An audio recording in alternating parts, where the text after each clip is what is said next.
사무엘상 15장 10절 말씀부터 24절 말씀까지 교독하겠습니다. 사무엘상 15장 10절 말씀부터입니다. 여호와의 말씀이 사무엘에게 임하니라 이라시되 내가 사울을 왕으로 세운 것을 후회하노니 그가 돌이켜서 나를 따르지 아니하며 내 명령을 행하지 아니하였음이니라 하신지라. 사무엘이 근심하여 온 밤을 여호와께 부르짖으니라. 사무엘이 사울을 만나려고 아침에 일찍 일어났더니 어떤 사람이 사무엘에게 말하여 이르되 사울이 갈멜에 이르러 자기를 위하여 기념비를 세우고 발길을 돌려 길갈로 내려갔다 하는지라. 사무엘이 사울에게 이른즉 사울이 그에게 이르되 원하건대 당신은 여호와께 복을 받으소서. 내가 여호와의 명령을 행하였나이다 하니 사무엘이 이르되 그러면 내 귀에 들려오는 이 양의 소리와 내게 들리는 소의 소리는 어찌 됨이니까 하니라.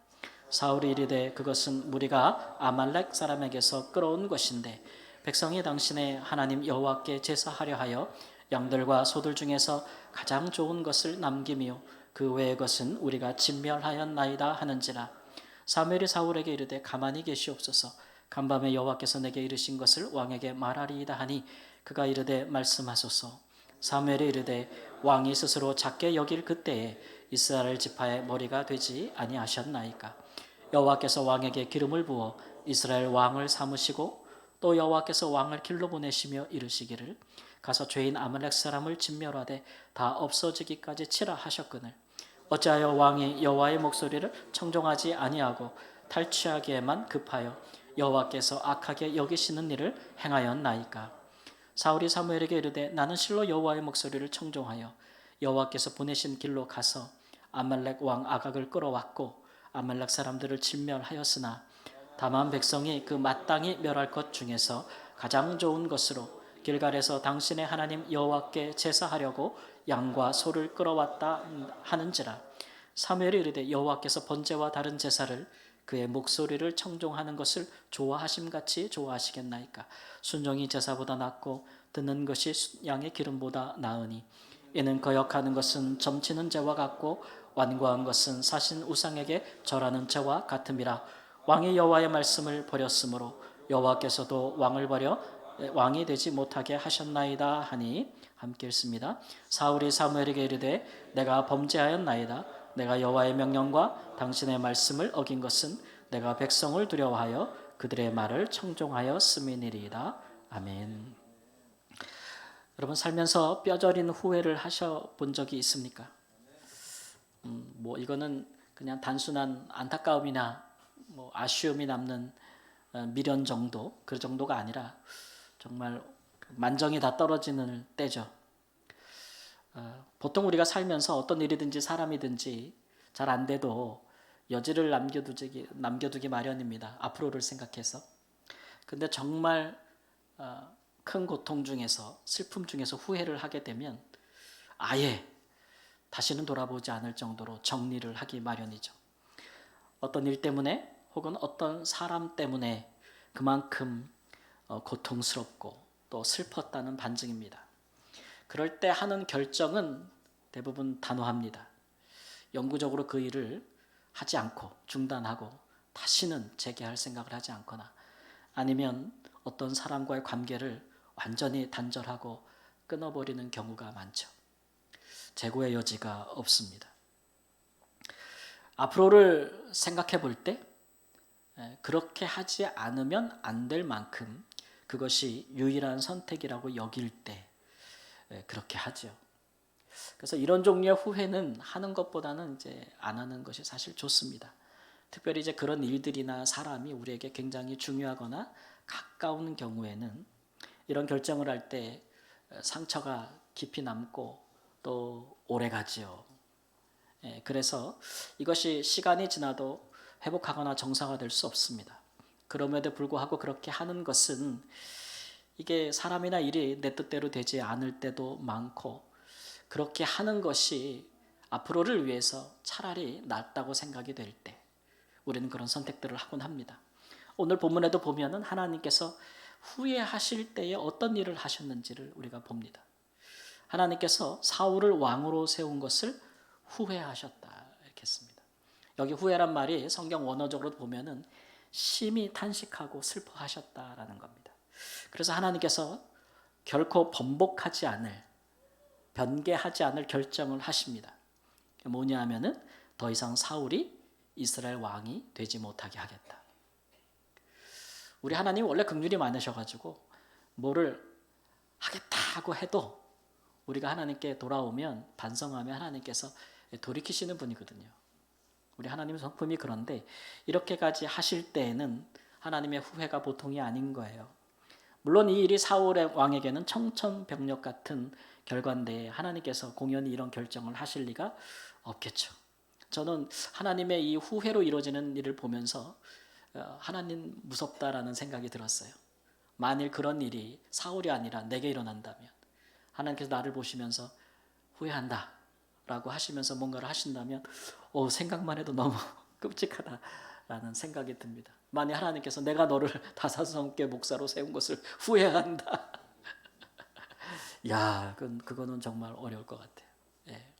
그래서 오늘 우리는 사울 왕이 어쩌다가 하나님을 그렇게 후회하게 만들었는지에 대해서 살펴보고 이를 반면 교사로 삼겠습니다.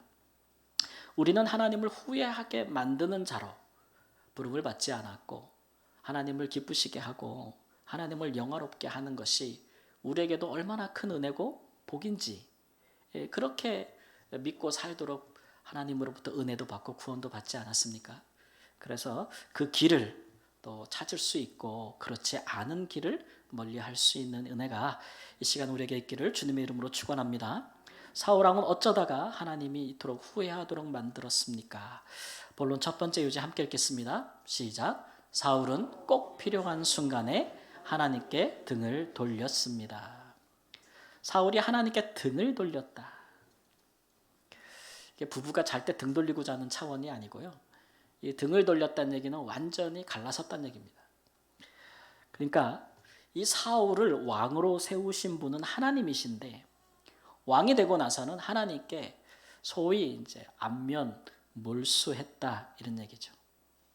왕이 되기 전에는 하나님 앞에 겸손했는데 왕이 되고 나니까 마음을 변심했다는 거예요. 우리 속담에도 달면 삼키고 쓰면 뱉는다 이런 말이 있죠.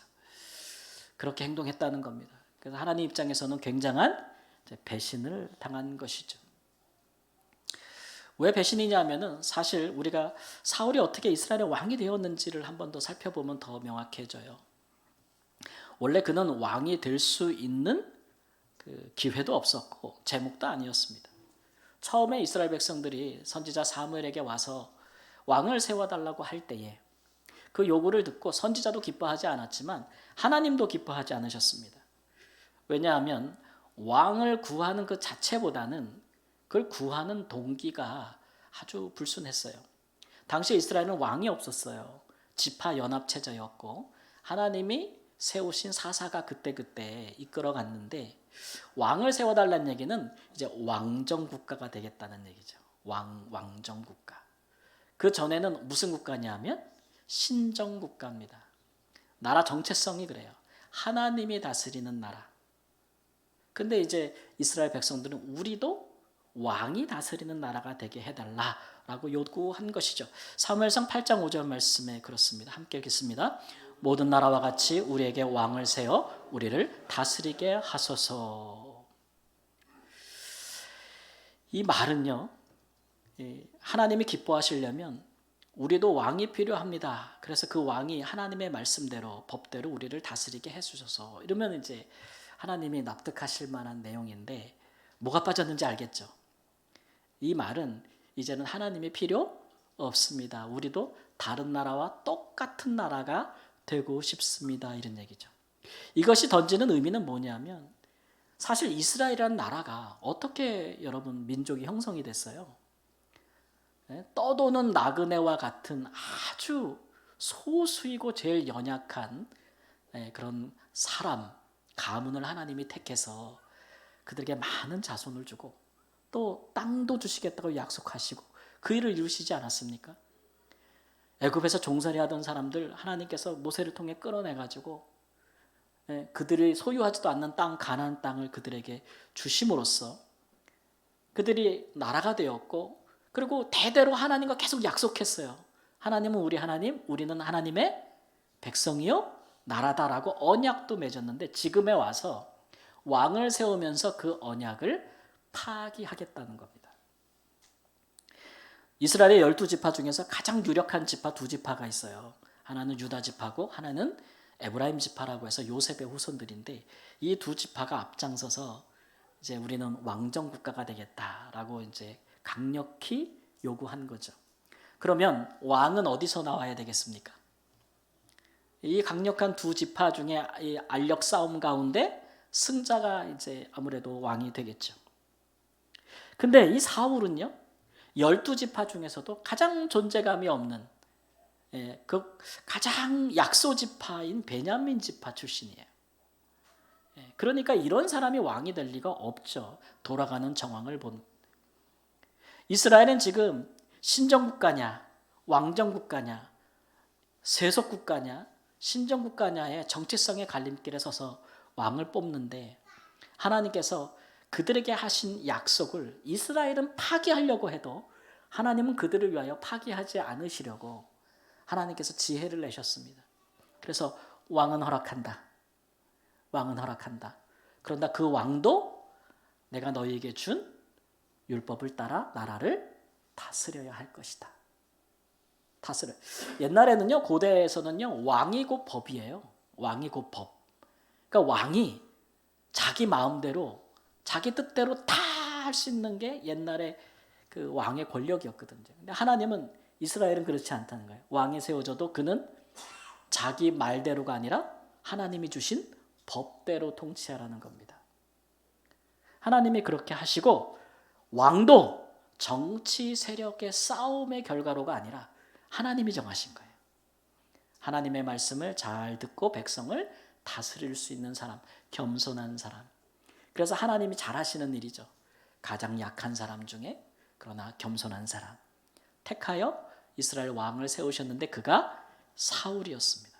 그러니까 여러분 사울이 베냐민 지파 출신으로서 그가 왕이 되는 것은 하나님 덕분입니다. 하나님 덕분이에요.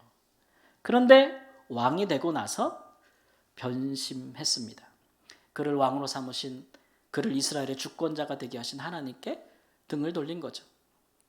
오늘 기록된 우리가 읽은 본문이 그 대표적인 사건을 우리에게 얘기해주고 있는데 바로 아말렉과의 전쟁에서 그런 일이 확실히 드러났습니다.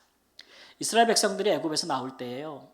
수백만 명이 나왔으니 광야 길을 행하면서 얼마나 길이 길게 늘어졌겠습니까? 예. 앞과 뒤가 얼마나 그 오와 열이 길었겠어요. 수백만 명인데.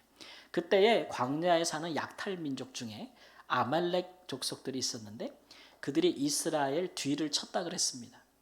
대부분 행렬에서 나아갈 때 뒤에 누가 있었냐면 노인들, 그리고 유아들, 그리고 여인들이 있었어요. 그런 대상들을 쳤다 그랬습니다. 그래서 그때 하나님께서 약속하셨어요. 그때부터 내가 아말렉과 대대로 싸우리라. 이런 악한 민족과 내가 이스라엘 위하여 대대 싸우겠다라고 언약하셨거든요. 그리고 사울 왕 때 하나님께서 그것을 지키시기를 원했습니다. 첫 번째 왕을 세우고 나서 아말렉을 치라 하시고 이 전쟁은 민족과 민족 간의 약탈 전쟁이 아니고 이것은 정의를 위한 전쟁이고 그 민족을 향한 하나님의 심판의 성격이 있기 때문에 보통의 전쟁이 아니었어요. 그래서 우리가 이런 일을 이제 성전이라고 부르잖아요. 고대 근동에는 그런 일들이 많았습니다. 그래서 이런 전쟁에는 싸우고 나서 전리품을 취하지 않았습니다. 왜냐하면 이 전쟁은 신의 심판이지 인간들이 약탈하는 전쟁이 아니기 때문에. 그래서 하나님께서 그 전쟁을 명하셨거든요. 마치 이제 어떤 전쟁 같으냐 하면은 이제 여리고 성이 무너질 때의 전쟁과도 같습니다. 근데 사울이 이 하나님의 명령을 좋아하지 아니하고 전쟁은 했는데 좋은 모든 것은 남기고 하찮은 것만 멸하였다 이렇게 돼 있죠. 그러니까 이게 전리품으로 좋은 것을 다 챙겼다는 얘기예요. 쉽게 말하면. 하나님은 전리품 챙기지 말라고 했잖아요. 이거는 성전이기 때문에 심판이기 때문에 사울 왕이 하나님께 제사 드리려고 그랬다고 얘기를 했지만 사실은 전쟁에 그와 함께 나갔던 백성들이 전리품을 약탈을 하기 위해서 강력하게 왕에게 압력을 가했는데 이제 그것을 따른 것이죠. 그래서 이 아말렉과의 전쟁이 하나님이 자기가 한 약속을 지키는 언약 전쟁, 성전이 되지 못하고 그야말로 이제 약탈 전쟁이 된 것이죠. 이것은 또한 이스라엘 백성이 이스라엘 나라가 신정이냐 아니면 왕정이냐를 판가름하는 중요한 분수령이었어요. 전쟁 한 나라가 전쟁을 하는데 명분이 뭐냐는 거죠. 명분이 뭐냐. 요즘도 보니까 전쟁하니까 막 명분을 다 갖다 붙이더라고요. 뭐 하나님을 갖다 붙이기도 하고 뭐 뭐도 붙이기도 하고 막 기도도 받고 막 그런 막 별짓을 다 하는데 그런 전쟁이라 하면 적어도 뭐는 없어야 돼요. 약탈은 없어요. 신의 이름으로 하는 전쟁에 왜 약탈을 해요? 그런 게 빈번하면 이거는 말뿐이요. 사실은 뒤에는 뭐가 있는 거예요? 인간의 탐욕이 있구나라는 것들을 알 수가 있는 거지 않습니까? 그래서 이게 이 전쟁을 통해서 사울은 백성 편에 선 것입니다. 왕정을 요구했던. 그래서 그들의 조상을 택하여 그들에게 복을 주시고 그들과 약속하시면서 이처럼 그들에게 복을 주셔서 지금까지 인도하신 하나님을 버리고 인간이 다스리는 나라, 그런 나라로서의 국가 체제의 전환을 시도한 것이죠. 언약을 파기하는 조직적이고 굉장히 정치적인 행위였습니다. 그래서 하나님이 보실 때 이거는 이제 사울이 하나님과 돌아올 수 없는 강을 건넌 거예요. 돌아올 수 없는 강. 이스라엘의 초대 왕입니다. 얼마나 중요하겠습니까? 이스라엘 백성들이 왕을 요구할 때 하나님이 겸손한 그를 왕으로 세우면서 왕이 될 수 없는 그를 왕으로 세우면서 네가 잘해야 앞으로 이스라엘의 복을 받을 것이다. 네가 잘해야 된다. 얼마나 중요해요 지금. 이스라엘이 하나님을 버리느냐 다시 하나님의 백성이 되느냐 그 중요한 순간에 왕을 세웠는데 이 중요한 시기에 그가 하나님께 등을 돌렸다는 거예요. 하나님과 관계를 끊으려 했다. 하나님을 헌신짝처럼 버렸다 이런 얘기입니다. 하나님을 위해 자기가 꼭 해야 되는 순간이었어요. 하나님 덕분에 왕이 돼가지고 하나님이 그를 왕을 세우신 가장 중요한 뜻을 이루어야 되는 그 순간에 하나님을 외면했다. 그래서 하나님이 후회하셨다는 거예요. 이 얘기는 극도로 고통스럽고 하나님이 슬퍼하셨다 이런 말입니다. 여러분 그런 감정을 무슨 일이든지 누구에게든지 겪어본 적이 있어요? 제가 지난주에 어떤 목사님 잠깐 만났는데 그 목사님이 자기 교회 성도 얘기를 해주시더라고요. 어떤 성도님이 토요일 날인데 주일 전에죠. 근데 오후에 목사님 교회에 계시는데 갑자기 본당에서 막 통곡하는 소리가 나더라는 거예요. 그래가지고 이제 목사님이 가서 봤더니 그 교회 권사님께서 막 정말 통곡을 하고 계시더라. 무슨 일일까 걱정이 되지요. 그래서 좀 시간이 지난 다음에 가서 권사님 무슨 일이에요? 이렇게 이제 했더니 말씀하시기를 이분이 이제 시어머니를 모시고 사는 거예요. 남편이 아주 그냥 효자입니다. 효자. 그래서 이 며느리가 시어머니를 다 떠안고 오랜 기간 모셨고 이제 이 시어머니가 또 이제 몸도 약하고 정신도 온전하지 않은 상태예요. 다른 자녀들도 많고 부모님이 어머님이 자녀들을 소중하게 키웠는데 의외로요 자녀들이 이 시어머니를 며느리한테 맡겨놓고 전혀 거들지도 않고 돕지도 않는 거예요. 그런데도 이제 어쩌다가 1년에 한 번 오면은 이제 감나라 배나와라. 왜냐하면 어머니가 이 부모님들이 참 이게 좀 그런데 늘 자기를 곁에서 모시고 다 돌보는 자녀보다 어쩌다 가끔 오는 자녀를 이렇게 칭찬을 많이 하고 걔 오면은 그렇게 같이 있는 자녀를 그렇게 흉을 봐. 그렇다고 가끔 오는 자녀가 자기를 이 사람처럼 돌보겠어요? 안 보겠어요? 절대 안 보지. 나도 우리 어머니한테 그런 적이 있어요. 제가 들어왔을 때. 엄마, 넷째 누나한테 잘해. 자식이 7 있어도 그 누나처럼 엄마 모실 사람은 없어. 그러니까 제발 어쩌다 자식 들어오면 그 누나 흉 좀 보지 마. 제가 그랬는데 부모님 마음이 안 그러신 것 같더라고요. 그러다가 시어머니 상태가 더 안 좋아졌어요. 예. 며느리가 끝까지 그 병수발을 다 하는데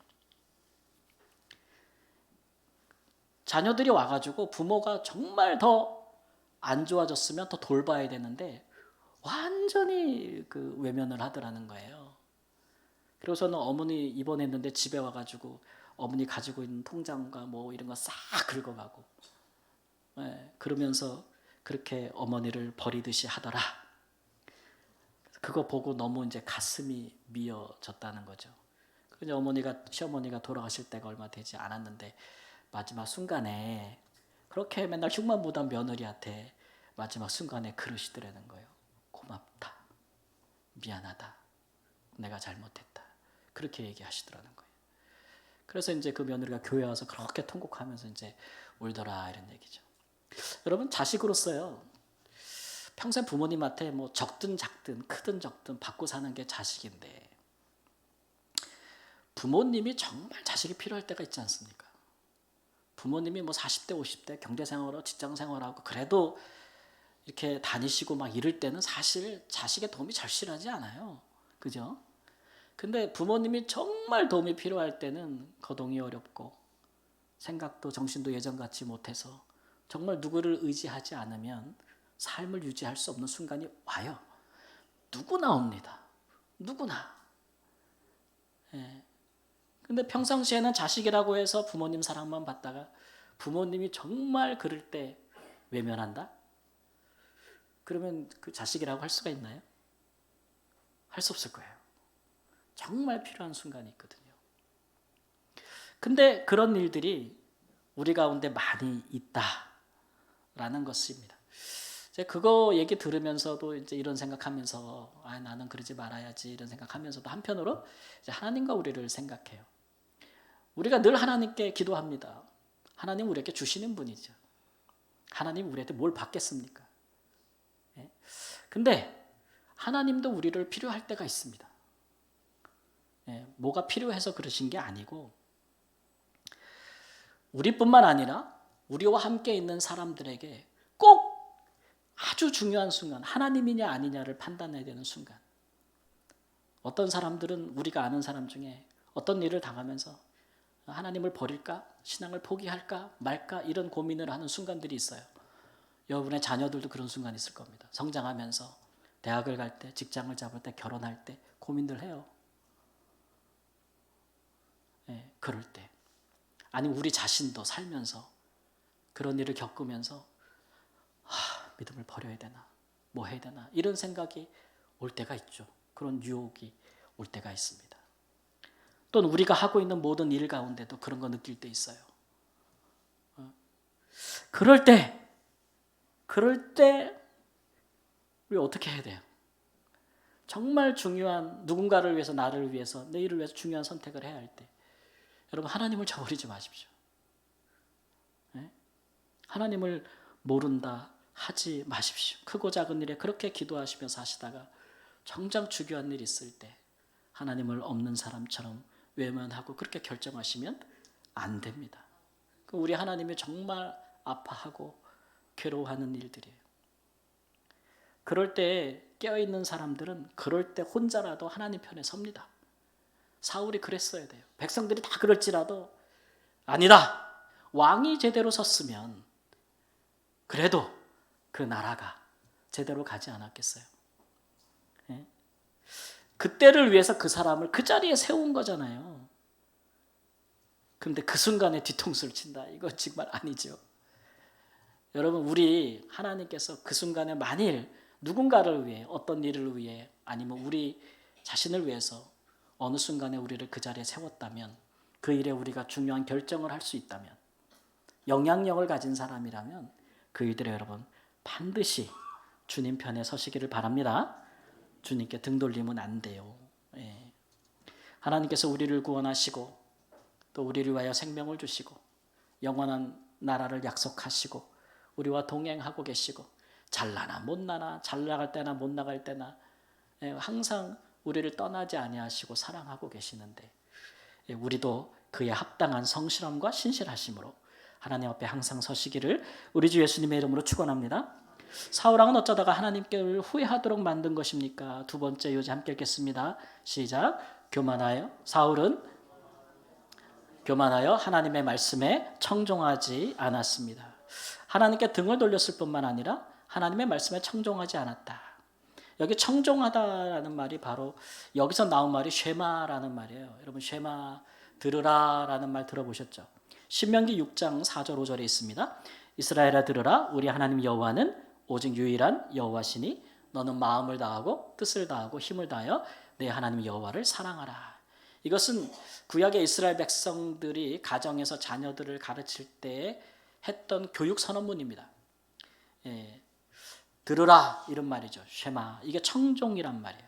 이 들으라라는 얘기는 귀로 들어라만 얘기가 아니고 듣고 행하라라는 말까지를 포함하고 있습니다. 그러니까 사울이 안 했다는 거죠. 근데 사울은 우리가 읽은 본문에도 보면은 선지자랑 말싸움을 하잖아요. 그러면서 주장하는 것이 나는 했다는 거예요. 나는 청종했다. 선지자는 너는 안 했어. 왕은 했다라고 합니다. 그러니까 서로 막 변론을 하는데 선지자가 하는 말이 19절에 보면 왕이 탈취하게만 급하여 여호와께서 악하게 여기시는 일을 행하였습니다.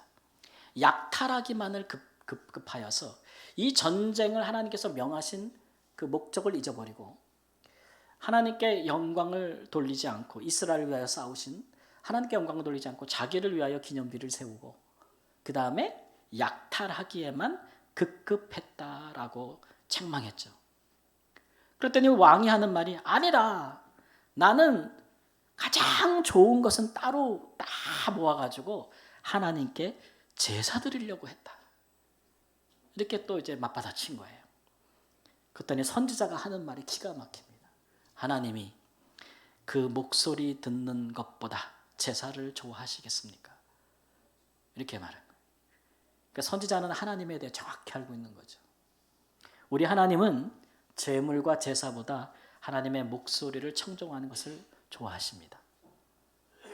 그거 안 하면 어떻게 여기시냐 하면 그것이 점치는 거나 사람이 만든 우상에 절하는 것과 뭐가 다릅니까?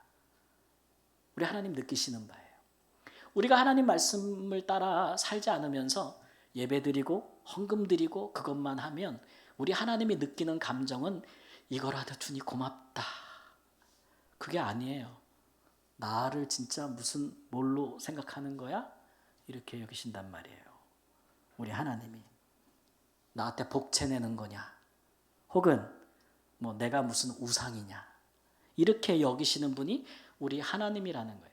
그래서 제사를 위해서 좋은 것을 가져왔을 뿐 하나님 말씀을 안 들은 것은 아닙니다라고 말할 때에 선지자는 왕에게 당신이 얼마나 하나님의 말씀을 거역하고 완고한 마음을 가지고 있는지를 폭로하는 겁니다. 히브리서 4장 12절 말씀에 이런 말씀이 있죠. 함께 읽겠습니다. 하나님의 말씀은 살아있고 활력이 있어 좌우의 날선 어떤 검보다도 예리하여 혼과 영과 및 관절과 골수를 찔러 쪼개기까지 하며 또 마음의 생각과 뜻을 판단하나니라는 말씀이 있습니다.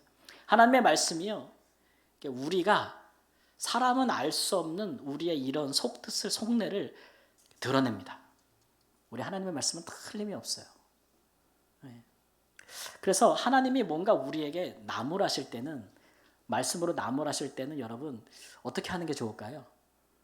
빨리 시인하고 자백하는 게 좋아요. 만약 끝까지 안 들키려고 모르겠지 생각하고 하나님하고 말싸움하고 자꾸 그래봤자 상황이 안 좋아져요. 여러분도 사람과의 관계에서 그러지 않아요? 내가 분명히 잘못한 거 알아가지고 얘기하는데 고치라고 자꾸 말을 돌려. 그리고 자꾸 핑계를 대면서 안 한 것처럼 아닌 것처럼 얘기를 해. 그러면 관계가 좋아지겠어요? 나빠지겠어요? 나빠지잖아요. 사울이 그랬다는 거예요. 하나님이 들춰내니까 나중에 내가 범죄하였습니다. 사실 제가 백성을 두려워해서 하나님 말씀을 거역했습니다라고 시인했어요. 그나마 다행이에요. 그러면 뒤늦게나마 청종하면 되는데, 그런데 안 했어요. 추후에 그의 행동을 보면 실망을 금할 길이 없습니다. 지금 내 죄를 사하고 나와 함께 돌아가서 나로 하여금 여호와께 경배하게 하소서, 이렇게 얘기를 해요. 하나님께 경배하자는 거예요. 그 말을 딱 듣자마자 선지자가 너무 실망이 커서 돌아섰어요. 등을 돌렸다는 얘기예요. 사울이 하나님께 등을 돌리듯이 선지자가 하나님의 입장에 사울에게 등을 돌렸어요. 갈래, 나갈라 그러는 거예요. 그랬더니 왕이 붙잡은 거예요. 붙잡았더니 뭐가 찢어졌어요? 옷이 다 찢어졌어요. 겉옷이. 정말 끝난 거예요. 이제 끝났는데 붙잡으면서 왕이 하는 말이 내가 범죄했지만 지금 백성의 장로들이 있고 이스라엘 백성들이 나를 보고 있는데 그들 앞에서 나를 뭐 해달라는 거예요? 높여달라는 거예요. 그러니까 가서 예배하고 가라고. 이렇게 얘기하는 거예요. 이게 뭐 하자는 얘기입니까? 이거 쇼하자는 얘기예요. 쇼하자는 얘기. 지금 사울 왕은 지금 진실로 하나님 앞에 반성하는 게 아니에요. 이 사람 지금 누구 눈치만 보는 거냐면은 백성들 눈치만 보고 있는 거고 왕으로서의 자기의 체면을 생각하고 있는 거예요. 하나님이 그렇게까지 얘기해요. 네가 나를 버려서 나도 너를 버린다. 하나님이 버리면 그에게 무슨 일이 일어날지에 대해서 개념치 않고 있는 거예요. 누가 사울을 왕으로 삼았습니까? 하나님입니다. 만약 그 하나님이 그를 버린다면 어떤 일이 일어나겠습니까? 더 이상 그는 왕이 아닙니다. 사무엘 선지자는 너무 슬퍼서 죽는 날까지 다시는 사울을 보지 아니하였다고 했습니다. 그는 더 이상 왕의 지위를 갖고 있었지만 하나님 앞에 왕이 아니었어요. 허울뿐인 거죠. 왕에게 하나님께서 주시는 특별한 하나님의 은혜와 하나님의 영이 그를 떠났습니다. 그래 그 다음부터는 악신이 와서 그를 부르기 시작했어요. 그러다 보니까 얼마나 복정을 행하는지 사람을 마구마구 죽이기를 시작했어요. 그러다 보니까 그 주위에 있던 사람들이 떠나기 시작했죠. 마지막은 어떻게 됐습니까? 그가 전쟁터에서 외롭게 혼자 죽었습니다. 하나님은 다윗을 그 다음 왕으로 세우셨죠. 여러분 이것이 하나님을 버린 자의 결국입니다. 우리 하나님이 이것을 딱 행하겠다고 하고 내가 변개하지 않겠다고 선지자를 통해 2번이나 거듭 말씀하셨다는 얘기는 완전히 끝나버린 거예요. 끝나버린 거. 어떨 때 하나님이 이런 후회를 하고 이런 행동을 하느냐? 그러면 하나님을 무슨 점치는 거나 우상 숭배하는 것과 다를 바 없이 여길 때 그런 것이죠. 예.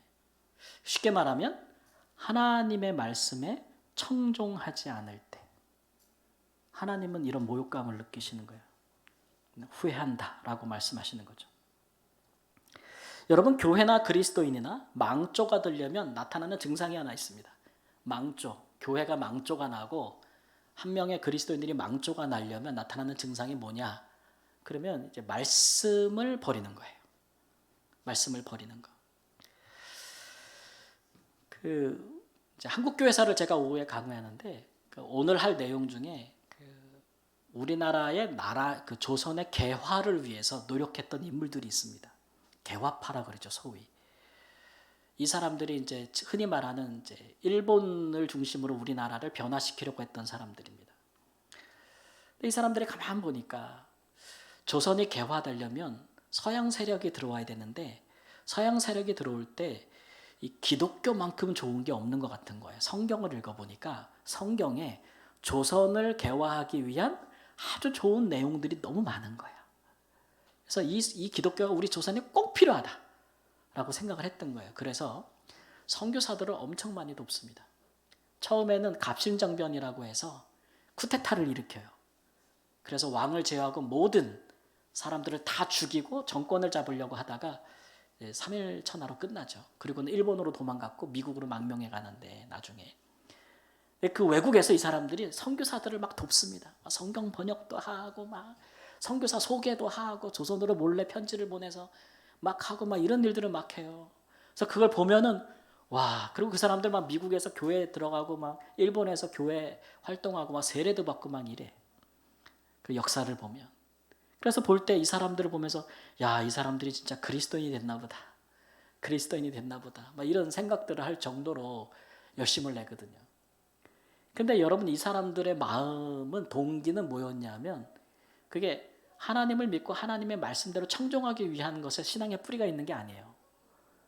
이 사람들은 정치적인 목적에 뿌리가 있었던 거예요. 그래서 우리가 원하는 정치를 하려면 우리가 원하는 식으로 나라의 권력을 잡고 조선을 이끌어 가려면 지금은 뭐가 필요하다? 기독교가 유용하다. 하나의 도구로 본 거죠. 사상으로 본 거예요. 그러다 보니까 정치적 상황이 바뀌고 나라 상황이 바뀌니까 언제 그랬냐는 식으로 돌변하는 모습들을 우리가 역사에서 봐요. 그 사람들은 진정으로 하나님의 사람들이 아니었던 거죠. 혹여라도 이제 오늘날도 이게 뭐 거창한 것 같아도 이런 목적으로 신앙생활을 시작할 때는 끝이 좋지 않습니다. 그렇죠? 교회 생활이든 신앙생활이든. 그래서 우리가 한영혼 축제할 때 오시는 분들에게 위하여 우리가 몇 달 동안 기도한 것이, 그리고 오늘 한영혼 축제 우리 주제가 하나님의 선물, 믿음이라고 말하는 주제로 정한 것이, 신앙의 시작점이 뭐가 되기를 원하는 거예요? 하나님을 진실로 믿고 그 믿음이 그가 들은 말씀의 뿌리를 두기를 원하는 거예요. 그거 없으면 신앙은 절대 자라지도 생겨나지도 않고 시작되지도 않습니다.